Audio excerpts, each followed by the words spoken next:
Michel Beaujour, qu'est-ce que tu pourrais dire aux détenus qui font du yoga en prison? C'est pas des détenus. Le mot détenu est une saloperie. C'est comme si le mot détenu, en fait, c'est naze, hein. Tout le monde emploie le mot détenu. C'est pas des détenus, c'est des mecs comme toi. C'est des mecs comme toi, sauf que toi, t'es peut-être pas voleur. Mais le mot détenu, faut pas employer ce mot-là. Parce que ça réduit le mec à une dimension administrative, inconsciemment. Alors ça, c'est plutôt quelque chose que tu me dis à moi, plutôt que Oui. à ceux que j'ai qualifiés de détenus. C'est toi Ah. qui fais le montage. Qu'est-ce que tu pourrais dire aux gars qui sont incarcérés Ah ouais. et qui font du yoga, Liberté. si tu veux? Oh putain. Se perd pas en route, quoi. Longue peine, petite peine, je sais pas, mais baisse pas trop la tête, quoi. Tranquille, mais pas besoin de provoquer pour ça. Il suffit de rentrer en soi, inspire, expire, inspire, expire. Et tu vois plus ce qu'il y a autour.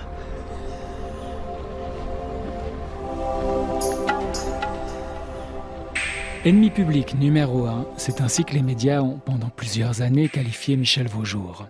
Cet ancien braqueur français, fiché au grand banditisme, aura passé 27 ans en prison. 27, dont 17 en cellule d'isolement. Incarcération dure, dont il parviendra à s'échapper à 5 reprises. Puis, Michel Beaujour obtiendra sa libération conditionnelle en 2003. Je crois que la liberté, c'est la prison qu'on choisit. Je crois que c'est notre seule liberté. Ok, on choisit sa liberté, en définitive, on choisit sa prison. Voilà. Michel Beaujour a toujours préféré la fuite à la prison, l'aventure à la soumission, la liberté à la loi. L'une de ces 5 évasions est restée mythique. N'a-t-il pas escaladé les toits de la prison de la Santé à Paris pour se hisser à bord d'un hélicoptère piloté par son épouse d'alors, Nadine Beaujour? L'opération avait été préparée dans le plus pur style des superproductions à l'américaine. Hélicoptère aux plaques maquillées, pilote ayant coupé toutes les communications avec la police, minutage précis. 10h ce matin à la Santé, un appareil blanc de type Alouette emprunté le matin même à Saint-Cyr-l'École s'installe en stationnaire au-dessus des toits de la prison. Le détenu qui a réussi à s'évader était loin d'être un inconnu des services de police. Michel Beaujour purgeait à la Santé une peine de 18 ans de réclusion criminelle pour tentative d'homicide volontaire et vol à main armée. L'hélicoptère a été localisé par la police dans le 14e arrondissement, sur le terrain de football de la cité universitaire. Ses occupants, bien entendu, avaient disparu. De cette incroyable histoire, le cinéma a fait un film, mais bien au-delà des apparences. Qui est Michel Beaujour? Quand je suis né, on m'a appelé Michel. Voilà, c'est tout. Le restant, c'est administratif. Voilà, je suis Michel. Michel Beaujour pour vous. Voilà. Si on fait abstraction de l'administratif, qui tu es? Ou tu es quoi? La bonne question, c'est ça. C'est pas qui tu es, ouais, c'est tu es quoi. Je te la pose à toi, la question. T'es quoi?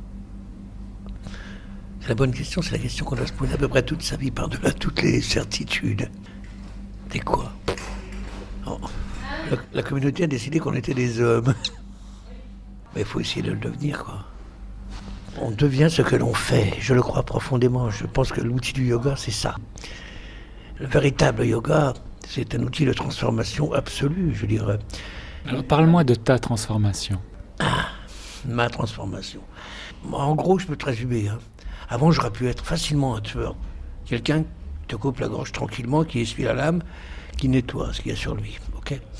Aujourd'hui, j'ai une empathie énorme pour toi. T'es comme moi, tu mourras un jour. Pendant que je te parle, tout ce que tu es se transforme. Et tout ce que je suis se transforme. Il faut accepter la transformation. Tout ce qui est vivant se transforme. On peut se sculpter soi-même quand on est conscient de ce phénomène de transformation. Eh bien, les techniques que le yoga offre pour la transformation permettent de sculpter, de couper, découper, laisser pousser ici, couper là, etc.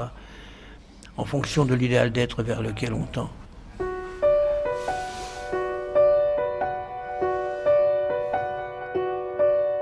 Si Michel Beaujour a souvent été exposé à des situations extrêmes, que ce soit lors de ses braquages, au cours de ses évasions et cavales, ou tout au long de ses 27 années de prison, contre toute attente, ce sera dans l'enfermement carcéral que l'homme, empruntant un chemin de transformation, trouvera, avec les techniques du yoga, sa véritable liberté. C'est pour cette raison en particulier, et parce que 4 ans durant j'ai donné moi-même des cours de yoga en milieu carcéral, que l'envie de le rencontrer m'est venue. En vérité, c'est d'abord le hasard qui a organisé notre première rencontre. Le hasard ou le yoga, puisque c'était justement lors d'une formation de yoga à Paris à laquelle je participais. Michel Vaujour, de qui je ne savais alors rien, était présent. Puis, apprenant que je donnais des cours de yoga en milieu carcéral, Michel Vaujour n'a pas hésité, une année plus tard, à accorder cet entretien. Deuxième rencontre, donc, toujours voulue par le yoga et organisée à 2 pas de chez lui, en banlieue parisienne. Ce jour-là, le temps est maussade. Michel arrive avec Lulu, son gros chien qu'il suit partout depuis qu'il a été libéré. Nous voici longeant les quais de la Marne et, malgré la proximité des immeubles, on se croirait à la campagne. La pluie menace. Nous faisons halte dans une gargote que Michel connaît bien. Nous voici installés. Ça y est, l'entretien à proprement parler va pouvoir commencer. Comme je n'ignore pas que j'ai en face de moi un habitué de l'interrogatoire, j'ai pris soin de me renseigner sur le pédigré du Lascar. J'ai épluché tout son dossier, à savoir son autobiographie parue il y a quelques années aux presses de la Renaissance et intitulée « Ma plus belle évasion ». J'ai également visionné un film documentaire le concernant. Ne me libérez pas, je m'en charge. Et puis, sait-on jamais, face à ce retraité de la gâchette, je suis venu armé. Dans mon sac, en plus de l'enregistreur, pour recueillir la déposition de l'ancien prévenu, j'ai amené Le yoga pour chacun de Philippe de Méric. Je sais en effet que c'est ce petit livre tout simple sur le yoga qui, en prison il y a bientôt 40 ans, a mis Michel Vaujour sur la voie du lotus. Et pour être certain de ne pas rater ma cible, pour faire mouche du premier coup, je me suis fendu pour trouver l'édition de l'époque. Ça m'émeut de le revoir. Je te jure, j'ai des frissons. Oh là, wow. 1 minute. Le coup de 12. Putain. Ce truc, ce livre, c'est un livre qui m'a accompagné pendant des années. C'est un livre qui a commencé à m'apprendre ce que c'est qu'être un homme. Voilà. Un livre de yoga très simple, mais il y a toutes les clés dedans. Et il n'y a pas besoin de plus qu'un livre. Ce qui compte, c'est la pratique, la pratique, la pratique, la pratique. Lire sert à rien, rien du tout. Parce qu'on ne comprend ce que l'on lit dans les livres de yoga qu'une fois qu'on l'a expérimenté dans le corps.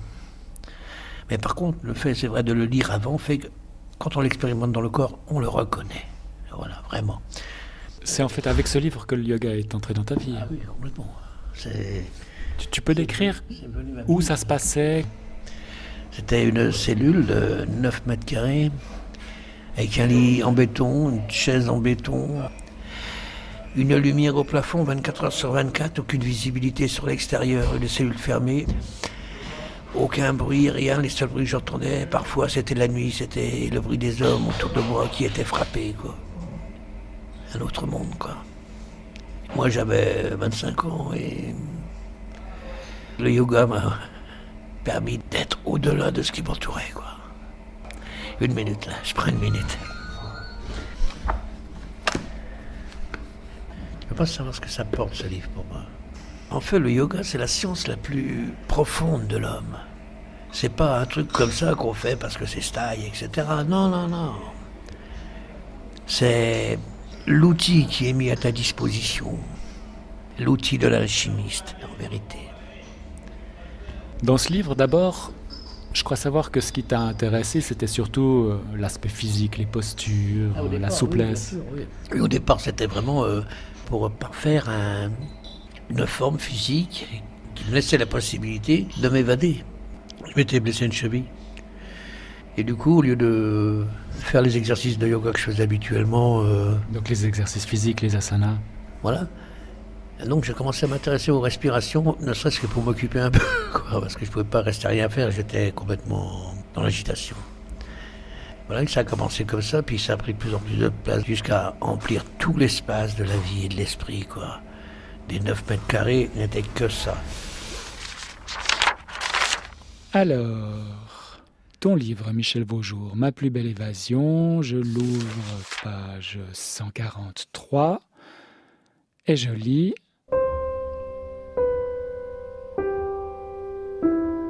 C'était la nuit de mes 26 ans. J'avais choisi le jour anniversaire de ma naissance pour faire de ma décision un acte solennel, pour qu'il y ait un avant et un après. J'allais m'engager sans retour dans cette décision qui murmurait au plus profond de ma solitude avant le procès et que j'avais renforcée avec lui. Ce soir-là, comme tous les autres soirs, les matons contrôlèrent que j'avais bien sorti tous les vêtements requis par le règlement et refermèrent portes, serrures et verrous pour la nuit. Dès cet instant, j'ai su que commençait la fin d'un temps. Depuis des jours, je pensais à cette nuit-là, et j'en connaissais déjà chaque instant, chaque phase. Dans le silence de mon cœur, et par mon rituel, j'allais me jurer de renoncer à tout ce qui n'irait pas dans le sens de ma liberté à reprendre. Toute la nuit était à moi, et je la désirais tout entière, dédiée à ce vœu. J'ai plié lentement en 3 une couverture, je m'y suis agenouillé et je suis entré dans le vide du yoga. Inspire, expire, inspire, lentement. Naissant du fond du ventre, y mourant pour en renaître sans cesse et sans cesse, mon souffle allait, venait d'une narine à l'autre, silencieux comme une vague éternelle.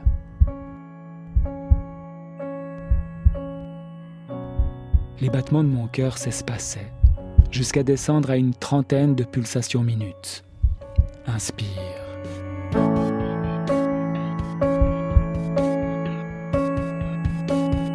Plus rien n'existait, si ce n'est une conscience vide de tout objet, de toute pensée.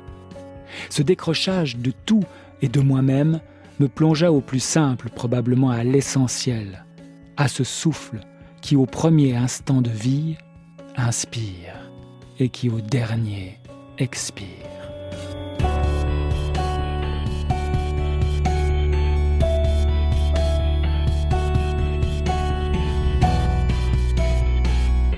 Bien plus tard, plusieurs heures plus tard, peut-être, je ne sais pas, j'en suis sorti dans cet état de total détachement et, paradoxalement, de totale implication que le yoga appelle le spectateur.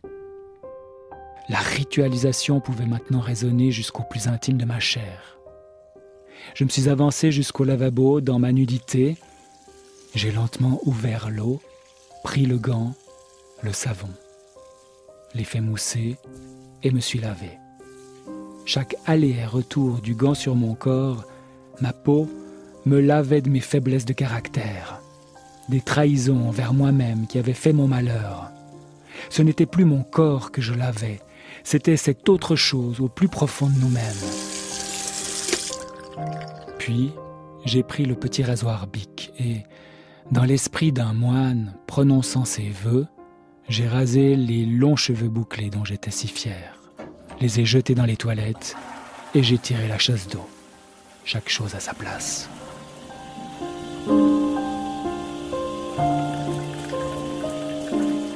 Puis, assis à la table de béton, j'ai pris mon stylo et j'ai laissé couler les quelques mots pouvant être nécessaires à ma sœur Chantal pour récupérer mon corps et le faire incinérer, au cas où. Et j'ai fermé l'enveloppe, comme on scelle un testament. Enfin, je suis revenu vers la couverture et je me suis à nouveau agenouillé. Jusqu'à l'aube naissante, chaque frémissement de l'air sur l'intime de ma chair inscrivit mon engagement en lettres d'éternité. Inspire lentement.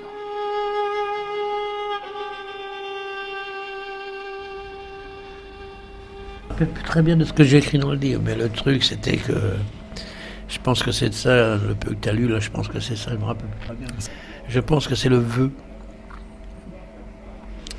C'est un vœu, c'est pour moi, c'est si on ne tient pas, on meurt. Et c'est pas une figure de style quand je dis ça. D'abord, j'ai coupé mes cheveux, en signe de renoncement à toutes les vanités qui nous séparent de l'être. Pourtant, dans cet espace si clos qu'est le milieu carcéral, en particulier une cellule de 9 mètres carrés avec la visite d'un gardien 2 fois par jour, il n'y a pas tellement de paraître. Le simple fait de se regarder dans la glace, c'est aussi toutes les vanités avec lesquelles on s'aveugle. Moi, c'était vraiment pas pour les autres, quoi. C'était pour moi. Arrêter de fumer. Je fumais à l'époque. J'ai pris une cigarette, j'ai gardé une cigarette et je me suis coupé les cheveux. Ce soir-là, j'ai tout coupé. J'ai pris une cigarette, je l'ai attachée. Je l'ai collée au mur avec un fil. Et en dessous, j'ai mis un petit papier. J'ai mis 2 allumettes, un grattoir, un bout de scotch, la cigarette qui pendait devant moi, collée au mur, là où était la table de béton. Et j'ai marqué en dessous, traître. Si tu cédais à la tentation. Traître à toi-même. Voilà. Ça, c'est une quête de liberté. Parce que l'objectif de ça, c'était quoi ? Tout ce dont on ne peut pas se passer nous aliène. Qui peut-on être si on n'est pas capable de se passer de ceci ou cela ? La vérité de l'homme est dans sa nudité.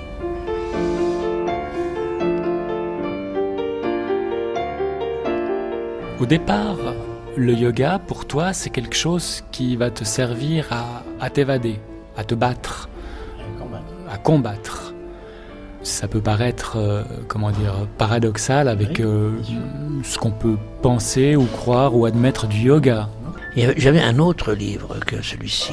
Ça s'appelle La Gakour, le livre des samouraïs, un livre écrit au XVIIe, je crois. Ça veut dire qu'on peut décapiter avec tout l'amour inconditionnel ? Ouais, exactement.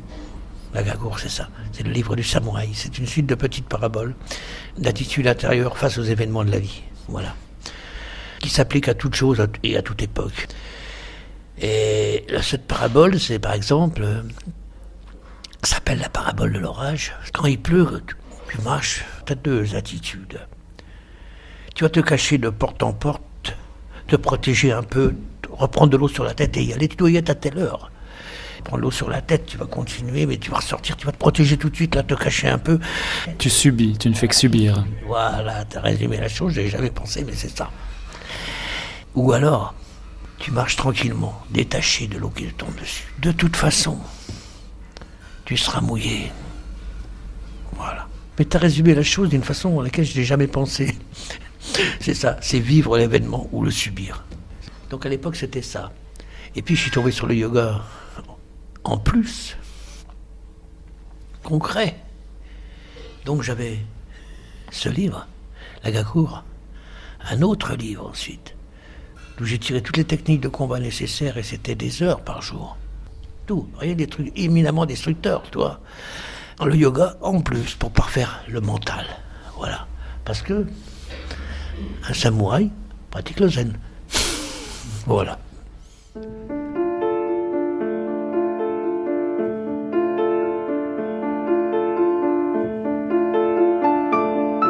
En face de moi, il y a un homme déterminé. C'est probablement ce qui me frappe le plus, cette détermination. Comme un point d'ancrage, fermement établi dans un œil pourtant toujours aux aguets. Et je me souviens à présent de cette rencontre filmée entre Michel Vaujour et Arnaud Desjardins. Le chemin de transformation de l'ancien malfrat lui a en effet valu d'être invité par le grand auteur.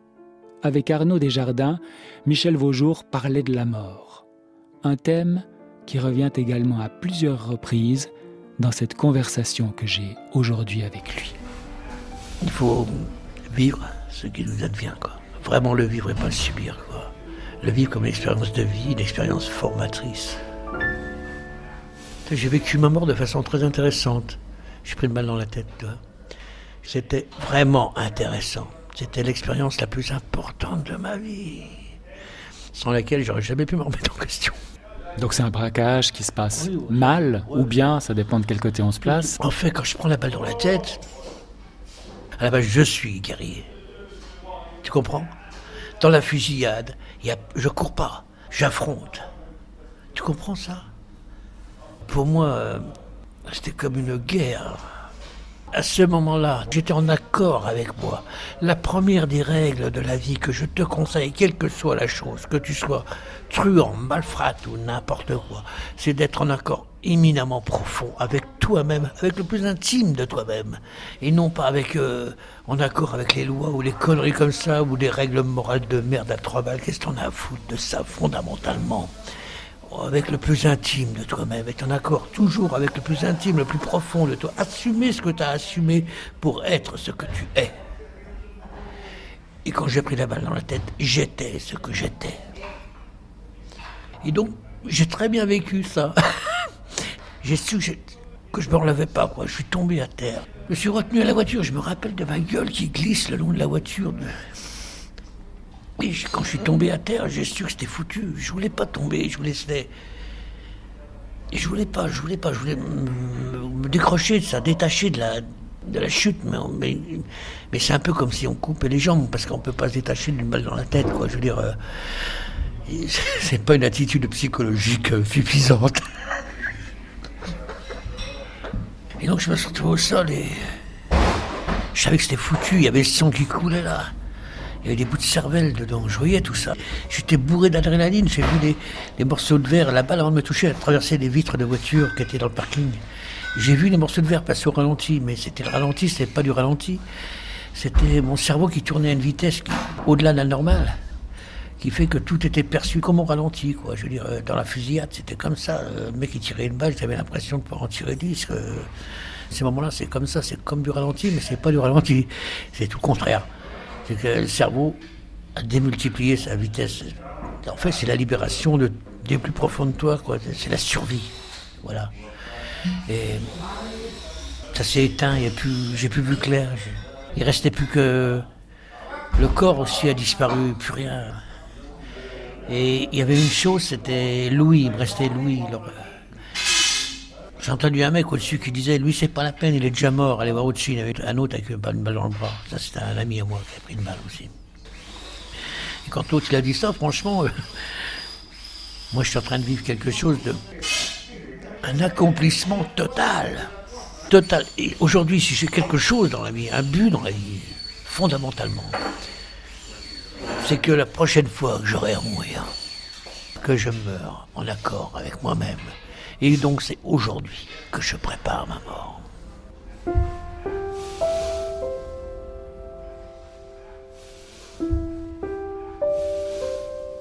Ce que j'avais vécu là, quoi, c'était dingue. Pendant des mois, je veux dire, rester...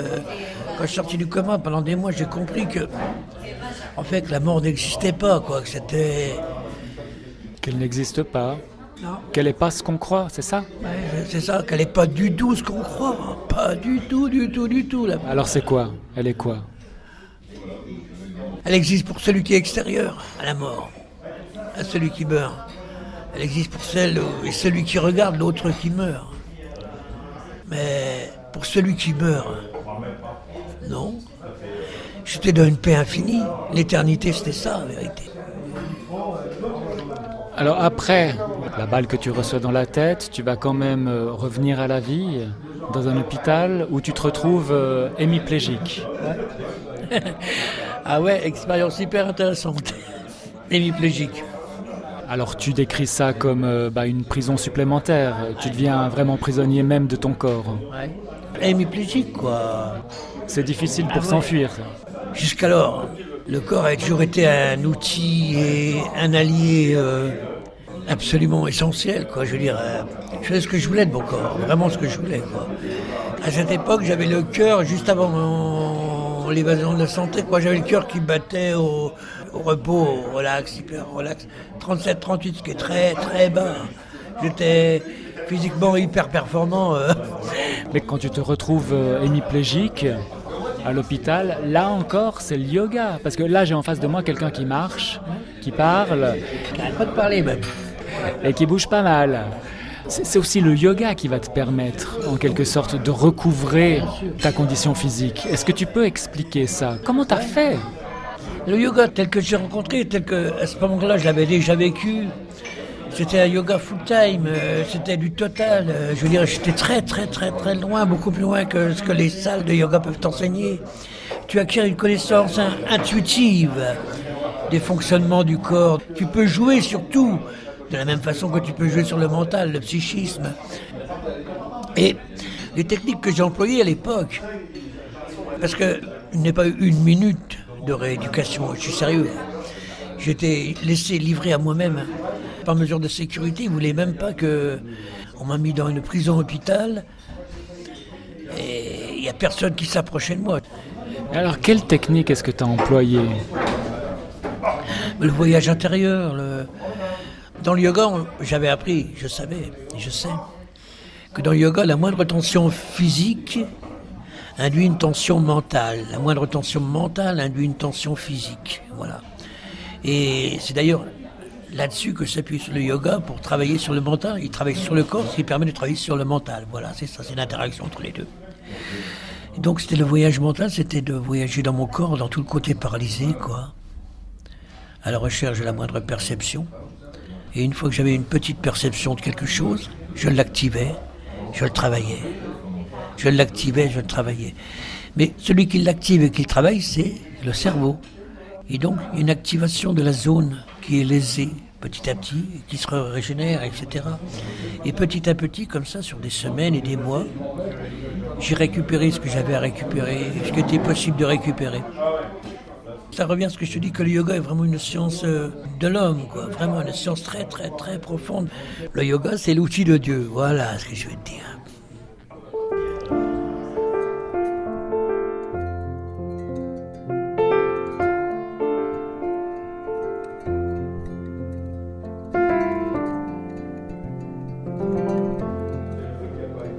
On s'est rencontrés il y a une année. Il y a une année, quand je t'ai dit que je travaillais en milieu carcéral auprès de détenus et que mon travail de mémoire porterait certainement, pour la fin de ma formation de yoga, que mon travail de mémoire porterait certainement sur quelque chose du goût, yoga en milieu carcéral et liberté intérieure. Il m'a semblé que tu étais dubitatif par rapport au yoga qu'on pouvait donner en prison. Oui. Pourquoi ? Parce que je l'ai enseigné. J'ai enseigné en prison pendant 3 ans à peu près. Et j'enseignais un peu le yoga aux mecs, etc. C'était bien, il y avait des mecs, c'était super bien. Les mecs étaient même... J'ai rencontré quelques-uns qui étaient très réceptifs. Mais qui étaient aussi très distraits.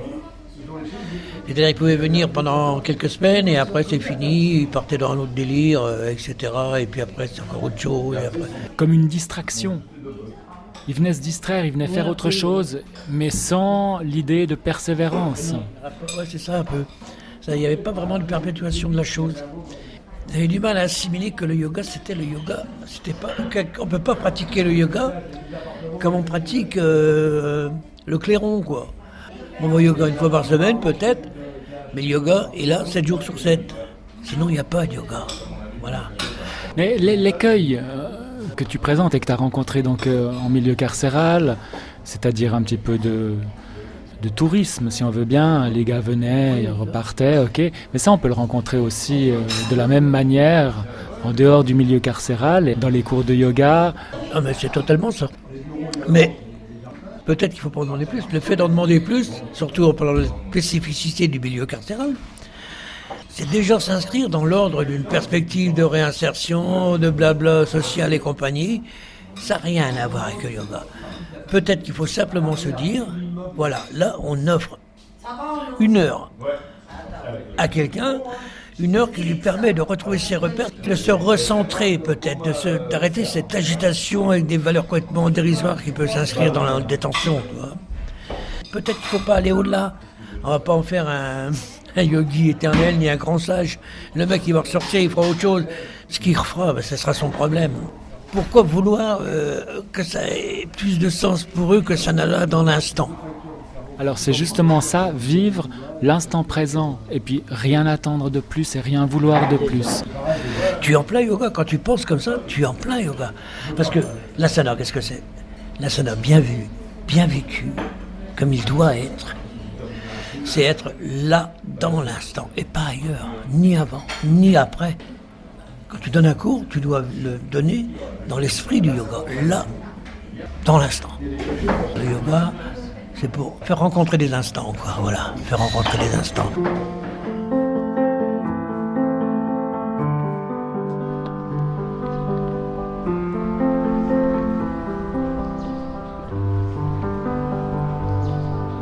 Des exercices de respiration, du pranayama, tu fais toujours? Ouais, pranayama, toujours, tous les jours. Tous les jours, je me lève à 4 heures à peu près. J'en ai pour jusqu'à 6 heures du matin à peu près. Qu'est-ce que tu fais comme pranayama? Ah, mais Kapalbhati. Oh, puis ça va, puis Matishka, mais je fais plus parce que j'ai pris la balle dans la tête. Faut pas que ça soit trop violent. Mais Kapalabhati, c'est quand même assez violent. Tout dépend de ton rythme. Ouais. Et ça va encore. Non, ça va, moi je fais 100 à peu près. Mais si c'est trop violent, après, j'ai le côté gauche qui était paralysé. Je sens des vibrations. J'arrête. Je crains que ça me déclenche des crises. Des crises de quoi? Épilepsie. J'ai le cerveau qui a été lésé quand même. Tu vois? J'ai toujours la balle dans la tête. Hein. Moi le matin je me lève, voilà. Je bois un demi-verre d'eau. Et à un moment donné, tac, je me mets sur mon tapis, j'ai un tapis rond. Et moi je fais mes asanas là-dessus. Voilà, je commence par les pranayama. Après, je continue le pranayama et je termine la l'asana. Et pour la méditation, et puis voilà. Tu médites comment ou tu médites sur quoi? Je médite sur rien. Parce qu'il y a plusieurs techniques de méditation, il y en a... Nirguna et Sadhuna. Nirguna, c'est sans objet. Saguna, c'est avec objet, c'est-à-dire un support. Tout à l'heure, je te parlais de la flamme. C'est Saguna. Ça, c'est avec objet. C'est ça, Saguna. Alors toi, tu fais Nirguna. Nirguna. Mais tu peux pas... Enfin, tu peux, mais bon... Je t'ai expliqué, l'objet du yoga, c'est cette capacité de concentration Nirguna. Sans objet. Le vide. Voilà, c'est ça. Moi, je commence par la respiration, et là, c'est pas Kapalbhati, bien sûr. La respiration, c'est-à-dire ta respiration naturelle Oui, et puis tu rentres dedans, et voilà, et après, il n'y a plus de temps, quoi. Il n'y a plus rien. Comment tu passes tes journées? Écoute, arrête-toi, écoute. Ça, c'est un merle, tu vois. C'est un merle. Écoute.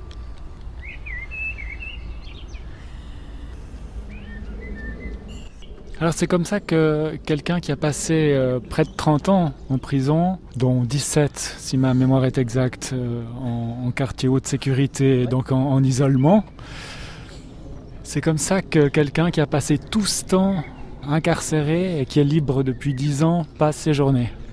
Ouais, c'est super. Je sais une chose, on rattrape pas le temps perdu. On rattrapera jamais en quantité. Mais est-ce que tu l'as vraiment perdu ce temps? En qualité. Ah bah ça c'est une bonne question. Par contre, en qualité, là oui, j'ai jamais été aussi bien dans ma vie. Jamais, jamais. Parce que mon rapport à la vie a radicalement changé à travers tout ce dont on vient de parler.